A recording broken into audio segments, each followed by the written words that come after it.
feeling of confidence of what happened on Election Day and the power that delivers to Donald Trump is there, and it's palpable in Mar-a-Lago, and you can feel it in the air. I mean, Donald, these look a lot like in-your-face picks, at least some of them, not all of them. Well, look, I was expecting Hulk Hogan, Laura Luma. So for which department? Department of Defense and Laura Luma for Secretary of Education.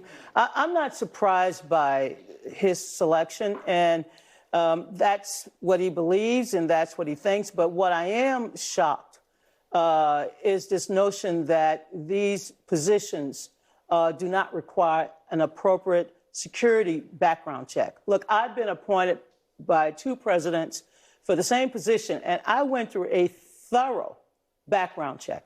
Thorough. But they will go through a background check. By the FBI? Right, or some yes, private and now, screening? because it's been done in record time, when? Now the president and his team, it's going to happen right now. Well, and they're going to have 2 months to do it. But he has not signed. He has not signed the agreements yet that need to be done. Well, I know you're saying that, Ryan, but he's got to do it.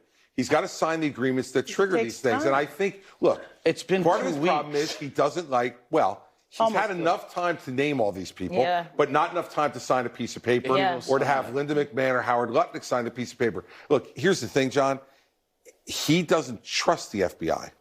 So he doesn't want the FBI doing these background checks. And by the way, he wants to vet the FBI, not have the FBI vet. If I had Robert F. Kennedy Jr. and Pete Hegseth with some of those background issues that they have, I wouldn't necessarily want the FBI looking around either.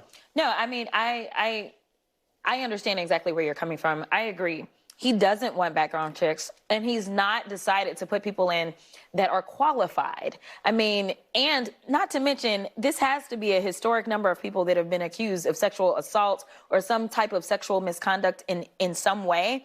But what is really frustrating that the American people need to pay attention to is the fact that if you are going to work in one of these agencies, you will have to be most likely vetted to a higher level than the person that's running that agency. That's a problem. But for whatever reason with this team, it doesn't seem like it's a problem. He's absolutely deciding that he wants loyalists. This is something that Project 2025 talked about. It was about putting the most loyal people into position. It wasn't about making sure that you had the most qualified people in position. You guys still don't get it. The president put all this on the table. These people, most of them have been speaking at rallies for 3 to 4 years every day. That's not exactly from a week from now, in a week from now, all these documents are going to be signed. The Senate's going to have all this information. It's all going to come out, and they're going to take their time, and they're going to vote. Or they're going to do a recess appointment. One way or the other, these people are going to be vetted. Well, at this point in time, they're saying they're not going to do a recess appointment. Down in Mar-a-Lago right now.